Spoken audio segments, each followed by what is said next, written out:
اس بات کو خوب سمجھ لیجیے اچھی طرح سے. اور اگر دشمنان سیدہ کی نفرت آ جائے تو پھر وہ ان سے بھی بالا تر ہے, اور پھر اس کے سیدہ کے بچوں کی محبت آ جائے تو وہ ان سے بھی بالا تر ہے.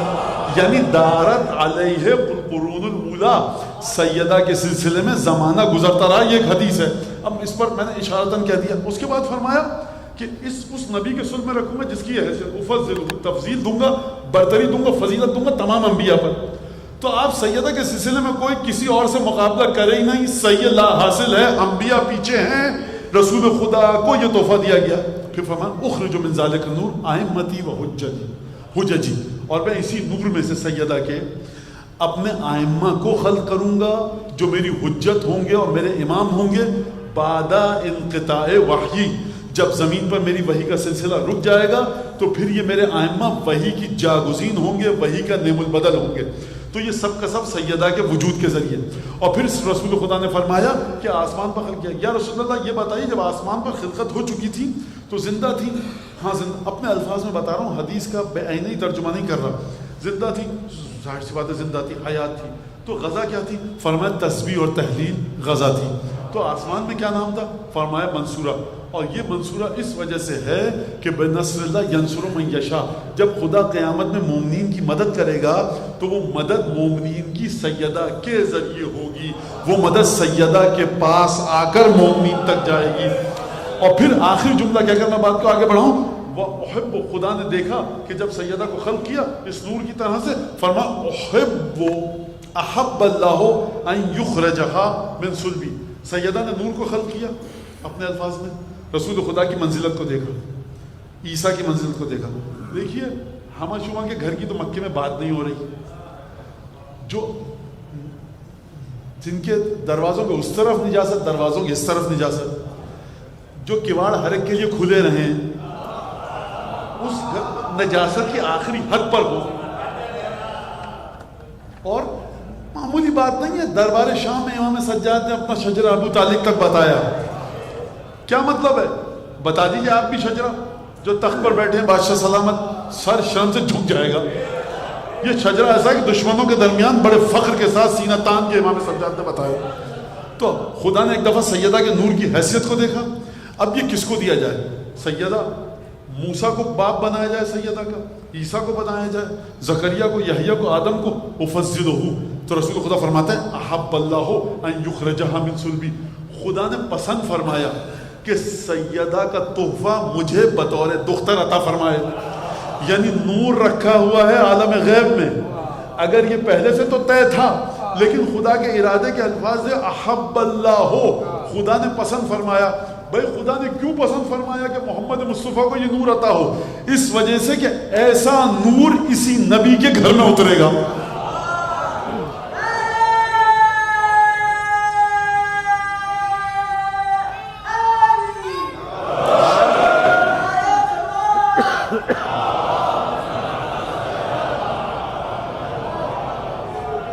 اب آپ سمجھیے اس بات کو. اب اگلی مزید ایک اور دوسرے پہلو سے گفتگو کروں.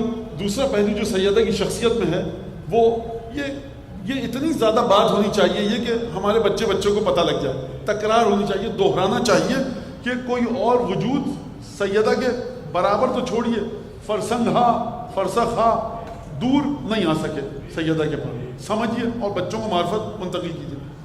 سیدہ انسانیت کے دائرے میں جس دائرے میں ہے, دائرہ نسوانیت میں, امیر المومنین دائرہ رجولیت میں, رسول خدا دائرہ رجولیت میں.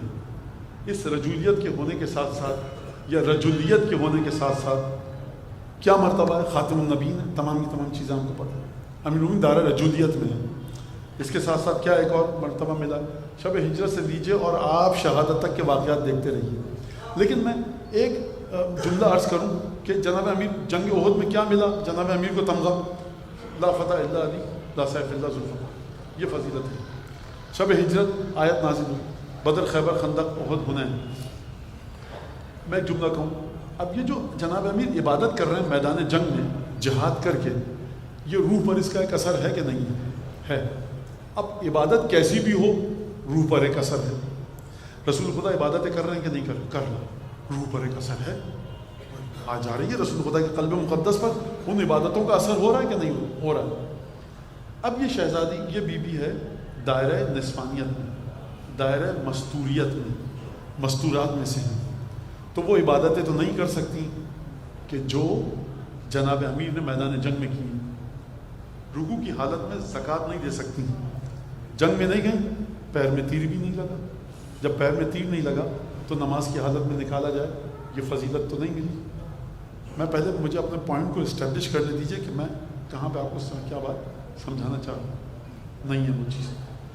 تو ہمیشہ آپ عبادت کی ظاہری تصویر کو دیکھ کر فیصلہ مت کیا کیجیے کہ کون شخص کس مقام پر ہے. بارگاہ رسالت سے عبادت کی حقیقت کو پوچھیے. یہ گھرانہ ایسا ہے کہ چادر تان کے ایک شخص لیٹا ہوا ہے بستر پہ شب ہجرت، آیت اتر گئی، روٹیاں پکا کے دیں، آیت اتر گئی، رسول خدا کا دفاع کر رہے ہیں. بھائی ایک علی نہیں تھے، کئی اور تھے بنو ہاشم کے جنہوں نے احد کی جنگ میں دفاع کیا. تلوار صرف اتری جناب امیر کے لیے. تو یہ تمام چیزیں ہو رہی ہیں کہ نہیں ہو رہی؟ میں نے کیا کہا کہ روح پر جو اثر ہے یہ سمجھے گا یا خدا یا رسالت مان. ہو سکتا ہے کہ آپ 4 گھنٹے حل چلا کر آئیں، ایک مرج تقلید، ایک کتاب لکھ کے فقہ کی، دونوں کی عبادتیں جو روح پر آئیں آپ کو مساوی لحاظ سے قیامت میں سید الشہداء کے پڑوس میں جگہ عطا فرمائیں. ہو سکتا ہے، بالکل ہو سکتا ہے، بالکل. یہ روایت کے لحاظ سے یہ بات طے ہے. تو اس کا مطلب ہے کہ عبادت کے اثر کو دیکھیے کہ جو روح پر ہے. مولانا ہم کیسے دیکھیں گے؟ ہمیں تو نہیں پتہ. تو جانا پڑے گا بارگاہ رسالت تک. اب اگر سیدہ خاتون ہیں، دختر گرامی رسول خدا ہیں، میدان جنگ میں گئی نہیں، اس ثواب سے بعد نظر میں کوتا اندیشی کی بنیاد پر محروم ہیں. تبلیغ کی نہیں جا کر طائف میں، مکے میں، مدینے میں، مکے کی پہاڑیوں میں، تو تبلیغ کے ثواب سے محروم ہیں. لیکن رسول خدا فرما رہے ہیں فاطمہ بضعۃ منی، میری حقیقت کا حصہ ہے. اس کا مطلب کیا ہے کہ جتنی بھی عبادت رسالت میں نے انجام دی، جتنا بھی اثر ملا بچوں کے لیے، جتنا بھی ثواب رسول خدا کو ملا، بھائی میرا حصہ ہے فاطمہ. یا رسول اللہ آپ ایسے ہیں رحمت للعالمین، معجزہ دکھا سکتے ہیں، سراج منیر بشیر، بھائی فاطمہ میرا حصہ ہے. یا رسول اللہ آپ یہ بھائی کہہ دیا نا ایک دفعہ فاطمہ میرا حصہ ہے، بس رحمت چاہیے فاطمہ کے پاس جاؤ، عذاب سے چاہیے فاطمہ کے پاس جاؤ، قیامت میری شفاعت چاہیے فاطمہ کے پاس جاؤ. ہم چلے گئے دنیا سے گھبرا رہے ہو کہ رسول خدا ہمارے ساتھ یہ کام کرتے تھے، بھائی سیدہ کے پاس جاؤ نا، ہمارا حصہ ہے.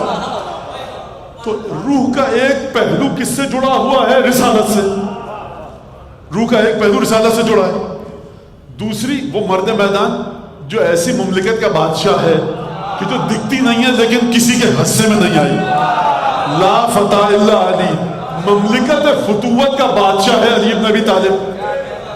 آپ ممبر لے سکتے ہیں، مملکت فتوت کو نہیں لے سکتے علی سے.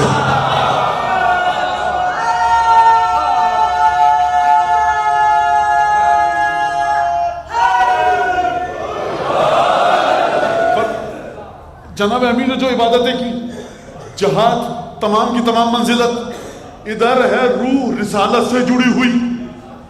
سمجھی المجہولۃ قدرن ہے کیا؟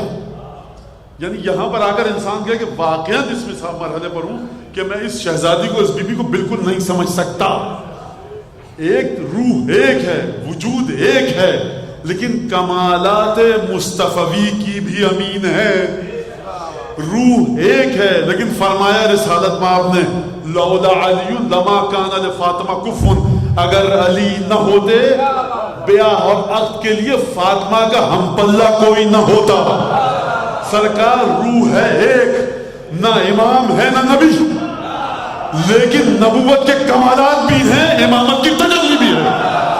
تو اب آپ مجھے بتائیے کہ جو شہزادی نہ امام ہو نہ نبی ہو لیکن امامت کے نور کی بھی مالک ہو، نبوت کی طہارت کی بھی مالک ہو، اس سے بڑھ کے کوئی معجزہ خدا کا ہے تو بتائیے.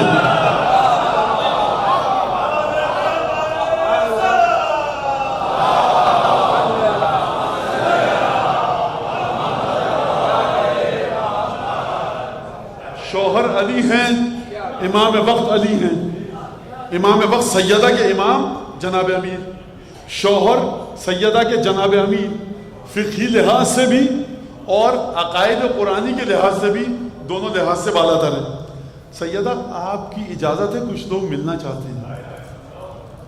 یہ معمولی جملہ نہیں ہے. یا سیدتی، جب طبیعت ناساز ہوئی، ایک واقعہ میں نہیں پڑھنا چاہتا اس وقت. یا سیدتی، اے میری شہزادی، جناب امیر فرما رہے ہیں کہ یہ آپ کا کس وجہ سے کیا مسئلہ ہے، کیا پریشانی ہے. تو آپ سمجھیے کہ جو خاتون نہ امام ہے نہ نبی ہے، کمالات نبوت بھی ہیں، کمالات امامت بھی ہیں. اگر نہ ہوتے کمالات نبوت و امامت تو خدا کیسے فرماتا اسی نور میں سے 11 امام نکالوں گا. نور سیدہ اخرج من ذالک نور ائمتی وحججی یقومون مقامی، میرے خلیفہ بن کر زمین پر آئیں گے جو 11 امام ہیں سیدہ کے، جو نور سیدہ سے. اس کا مطلب آپ سمجھے، اگر آپ کہتے ہیں جناب سید الشہداء کو بیٹے ہیں جناب امیر کے، ورثے میں بہادری، شجاعت، کرم، وہ تمام کی تمام صفات جناب امیر سے ملی ہیں. اگر آپ کہتے ہیں امام حسن مجتبیٰ کو کہ رسول خدا کے بیٹے ہیں، تو مجھے یہ بتائیے اگر فاطمہ زہرا کا وجود درمیان سے ہٹا دے تو کون سی آغوش ہے جس میں حسن آئیں گے، کون سی آغوش ہے جس میں حسین آئیں گے، کون سی آغوش ہے جس میں زینب آئیں گے. لہٰذا اب ایک اور جملہ بھی کہہ دوں کہ اگر یہ شہزادی نہ ہوتی تو نبوت کے کمالات آپ کو نظر نہ آتے. اگر یہ بیوی نہ ہوتی ولایت کے کمالات آپ کو نظر نہ آتے. یہ شہزادی تھی، نبوت کے کمالات کا بھی اظہار کیا، امامت کی عرفان کا بھی اظہار کیا. المجہولۃ قدراً یہ ہے کہ نہ امام ہیں نہ نبی ہیں. یہ مشکل امام کے گراوی کے ساتھ بھی تھی. آقا سوال کیا، جلدی جلدی بتا دوں اس بات کو. بتایا، امام سے پوچھا اہل بیت کے بارے میں کہ یا رسول اللہ یہ کیسے ہے، پھر آپ امام ہیں تو آپ رسول نہیں ہیں. امام نے فرمایا کہ کون سی، اپنے الفاظ میں، کون سی سورہ ہے کہ جو نماز میں پڑھنا واجب ہے، جس کے بغیر نماز نہیں ہوتی. کہا کہ سورہ حمد. کہا کہ قرآن میں ہے. کہا کہ جی. کہا کون سے پارے میں ہے؟ میں بتا رہا ہوں کون سے پارے میں ہے. کسی سے پارے میں نہیں. تو اس کا مطلب ہے اور نماز اس کے بغیر ہوتی بھی نہیں ہے. ہر چیز کو ہر جگہ پہ دیکھ کے تعین نہ کیا کیجیے. سیدہ نہ 12 اماموں میں ہیں نہ 1,24,000 میں ہیں. سورہ حمد قرآن کے پہلے پارے سے لے کر 30ویں پارے تک کسی میں نہیں ہے. لیکن جب تک حمد نہ ہو، کیا نام ہے حمد کا؟ حمد کا نام کیا ہے؟ سورہ حمد کا نام کیا ہے؟ فاتحہ. اصل میں فاتحہ نہیں، اصل میں فاتحۃ الکتاب، یعنی کتاب کو فتح کرنے والی، کتاب کو کھولنے والی. اگر سورہ حمد ہو کتاب کھلے گی نہیں. اگر سیدہ نہ ہو امامت کا دفتر کھلے گا نہیں، بند رہے گا. یہ ہے المجہولۃ قدراً.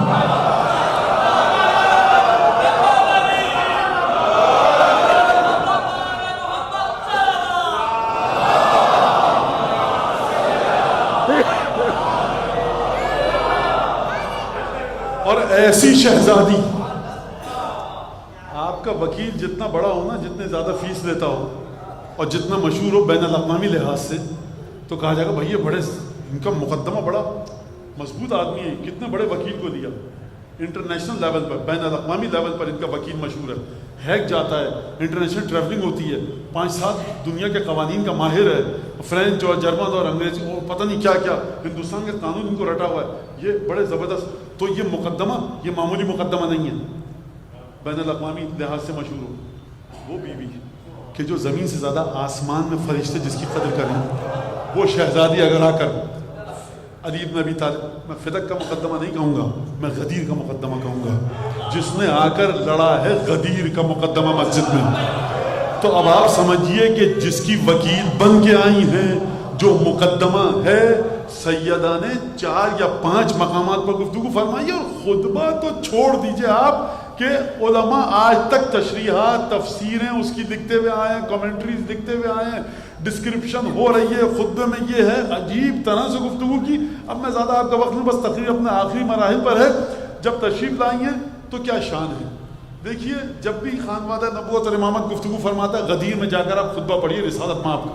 اور جو آپ کے اگر جو صاحبان اولاد ہیں وہ اپنے بچوں کو غدیر کے خطبہ تھوڑا سا پڑھ کر ضرور سنائیں. پہلی ذلت سے شروع کریں، 10-10 منٹ ترجمہ پڑھ کے سنائیں، لیکن یہ کام کریں، امیر مومن کی برکتیں گھر میں آئیں گی. لہٰذا وہاں پر دیکھیے جناب رسالت آپ نے سب سے پہلے توحید پر گفتگو کی.